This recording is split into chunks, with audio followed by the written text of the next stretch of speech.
Be me, Arya, 34. Human Resources Director at manufacturing company. Been revolutionizing workplace culture for 3 years now.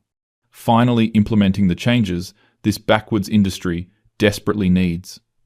Today feels different though. Something big is happening. Sitting in my corner office, reviewing the quarterly anonymous employee satisfaction survey results. Always look forward to these, because they validate the progressive policies I've been championing.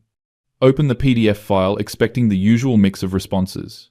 Scroll down to the section about workplace concerns and threats. Nearly drop my coffee mug. The question reads, what do you consider the biggest threat to your job security and workplace safety?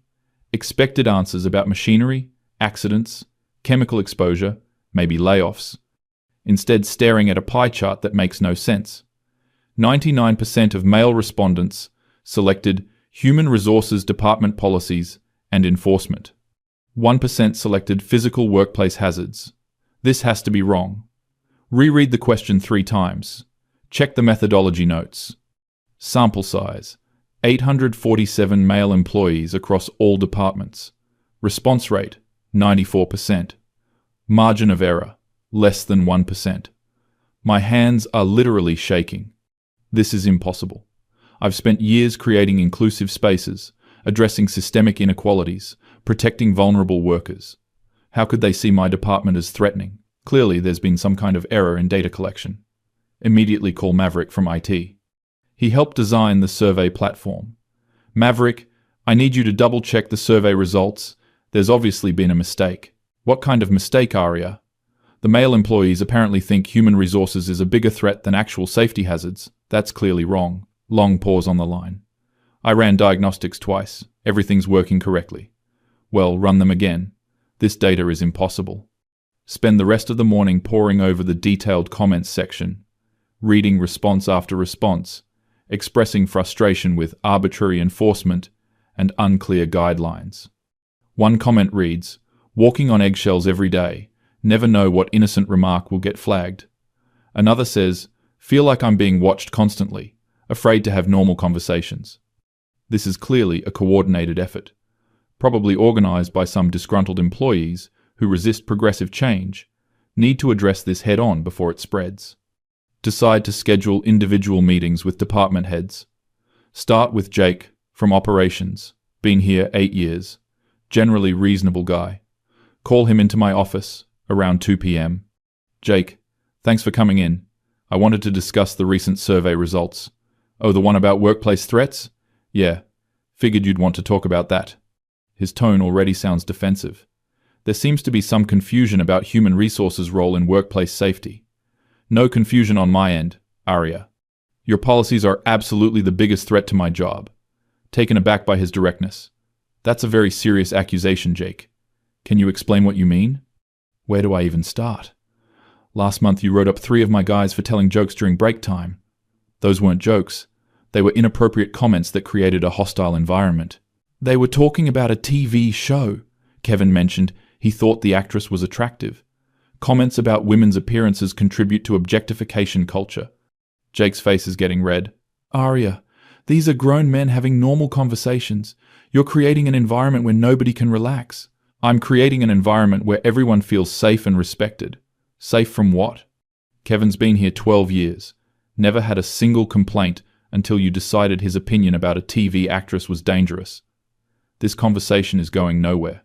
Jake clearly doesn't understand the broader context of workplace dynamics. Jake, I appreciate your perspective, but there are complex power structures at play that you might not fully grasp. He stands up abruptly. There's that condescending tone again.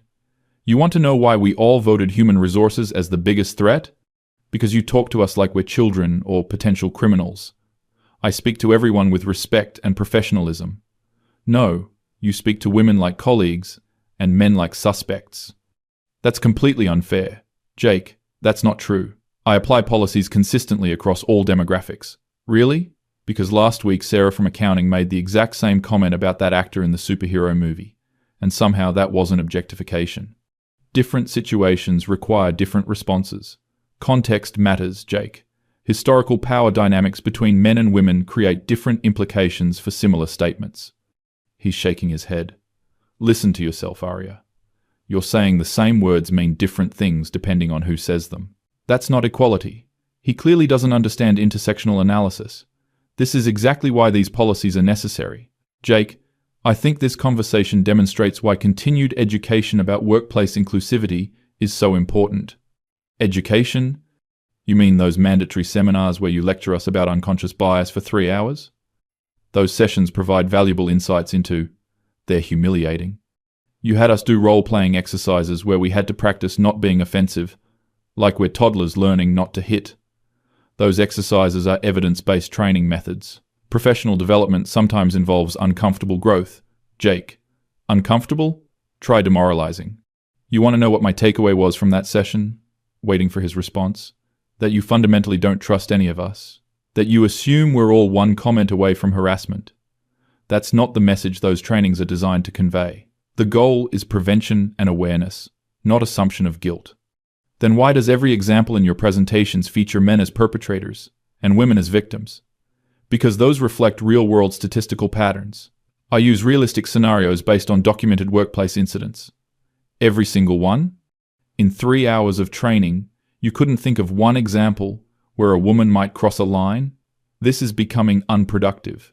Jake is clearly too emotionally invested to engage rationally. Jake, I think we should continue this conversation when you've had time to process. Process what? The fact that you've created an environment where half your workforce lives in constant fear of saying the wrong thing? That's a significant exaggeration. Is it? Because Danny from maintenance told me he's started eating lunch in his truck because he's afraid to join conversations in the break room. If Danny feels that way, he should come speak with me directly. Anonymous surveys aren't the appropriate venue for addressing specific concerns. Anonymous? You want names? Fine. Let me get Maverick, Kevin, Robert, and Tyler up here right now. Jake, I don't think a group confrontation would be productive. Neither did I, until I realized you're never going to listen to one person at a time. Before I can respond, Jake's already on his phone. Maverick? Yeah, come up to Arya's office. Bring Kevin and the others. This is escalating unnecessarily. Jake, I really think we should schedule separate meetings. Why? Afraid to hear from multiple people at once? Afraid the pattern might become obvious? Within 10 minutes, 5 men are crowding into my office. Maverick from IT, Kevin from operations, Robert from sales, Tyler from quality control, all looking frustrated and determined. Maverick speaks first. Arya, we've been talking, and Jake's right. We need to address this situation directly. I'm always available to discuss workplace concerns through proper channels. Proper channels? You mean the ones where you take notes and then implement new policies based on our feedback? That's not how the process works. I document conversations to ensure consistent policy application. Kevin jumps in. Those notes you take, do they ever include anything positive about male employees? I document all relevant workplace interactions. That's not what I asked. When's the last time you wrote something good about one of us? I maintain professional documentation, focused on improvement opportunities. My role requires focusing on areas that need attention. Tyler steps forward. See, that's the problem right there. You only see us as problems that need attention. That's not accurate, Tyler. I work with all employees to maximize their potential. When? When do you work with us? Because every interaction I've had with you has been about something I did wrong. Professional development often involves corrective guidance. Growth requires acknowledging areas for improvement. Robert, who's been quiet, finally speaks. Arya, do you actually like men? That's an inappropriate question. My personal feelings are irrelevant to professional policy implementation. That's not a no. My job is to ensure equitable treatment for all employees, regardless of personal preferences. Maverick shakes his head. Listen to yourself. You can't even say you don't dislike us. I treat everyone with equal professionalism. Equal? Really? Because when Jennifer from Human Resources Planning made that comment about the UPS driver being attractive, you laughed and said, I know, right? Different contexts require different responses. Workplace dynamics involve complex interpersonal factors. Kevin's getting visibly angry. Stop deflecting. Just admit you have different standards for men and women. I apply policies consistently within appropriate contextual frameworks. contextual frameworks? Just say, double standards. ARIA. That's a fundamental misunderstanding of how systemic inequalities function. Historical power imbalances require nuanced approaches to achieve true equity. Jake slams his hand on my desk. There it is. You think we're all oppressors who need to be controlled. I never said that. You don't have to say it. It's obvious in every policy you've implemented. My policies are designed to protect all employees. Workplace safety requires proactive measures to prevent harassment and discrimination. Tyler starts pacing. Safety. From what? ARIA? Name one incident of harassment in this company before you got here. The absence of reported incidents doesn't mean incidents didn't occur. So you're solving problems that might have existed but probably didn't? Prevention is more effective than reaction. Robert's voice rises. Prevention of what? Us being normal human beings? Professional behavior standards benefit everyone. Whose standards? Because none of us agreed to live under your personal definition of professional. These standards are based on established best practices. Industry research supports comprehensive workplace conduct policies. Maverick pulls out his phone. Want to know what industry research says? I looked it up after your last training session. I'm familiar with current literature. Really? Because according to the Society for Human Resource Management, companies with overly restrictive policies see decreased productivity and increased turnover. That study doesn't account for long-term cultural benefits. Immediate metrics don't reflect comprehensive cultural transformation. Kevin throws his hands up. Cultural transformation? You mean creating a culture where half the workforce is afraid to speak? Open communication flourishes in environments free from harassment. Free from harassment or free from masculinity? Because it seems like you're trying to eliminate anything remotely male from this workplace. That's a significant mischaracterization. Gender equality doesn't require eliminating masculine traits. Jake leans forward. Then explain why every policy you've implemented targets male behavior specifically. Policies address documented problematic patterns.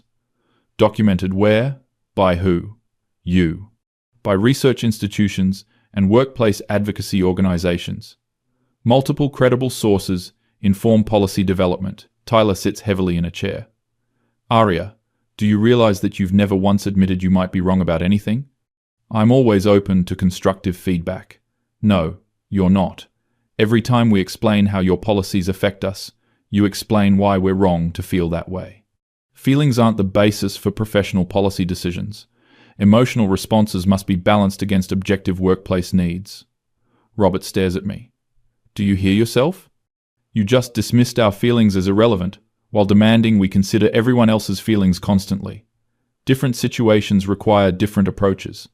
Based on what? Gender? Because it really seems like you think our feelings don't matter because we're men. That's not true. All employees deserve consideration within appropriate professional frameworks. Maverick stands up. Appropriate according to who? You keep using these corporate phrases like they mean something.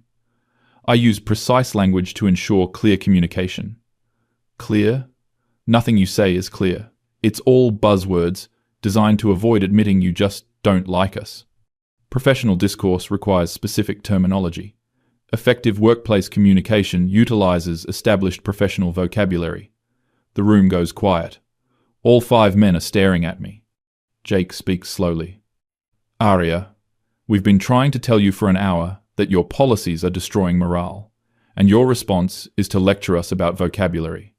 They're misunderstanding the scope of the conversation. Systematic workplace issues require comprehensive analysis beyond individual emotional reactions. Kevin starts laughing, but not in a happy way. There it is again. Every time we try to explain how we feel, you tell us our feelings are wrong or irrelevant. I'm trying to provide context for broader workplace dynamics. No, you're trying to avoid admitting that maybe, just maybe, you've made some mistakes. Tyler looks exhausted. Aria, can you name one thing you've done wrong since becoming Human Resources Director? That's not how continuous improvement works. Professional growth involves ongoing assessment rather than binary success-failure evaluations. That's not an answer. Can you name one mistake you've made? I continuously evaluate and refine approaches based on emerging best practices. Robert shakes his head. She literally cannot admit fault. Not even a small one. My role requires confident leadership in implementing necessary changes. Confident leadership or stubborn refusal to listen? There's a difference between confidence and stubbornness.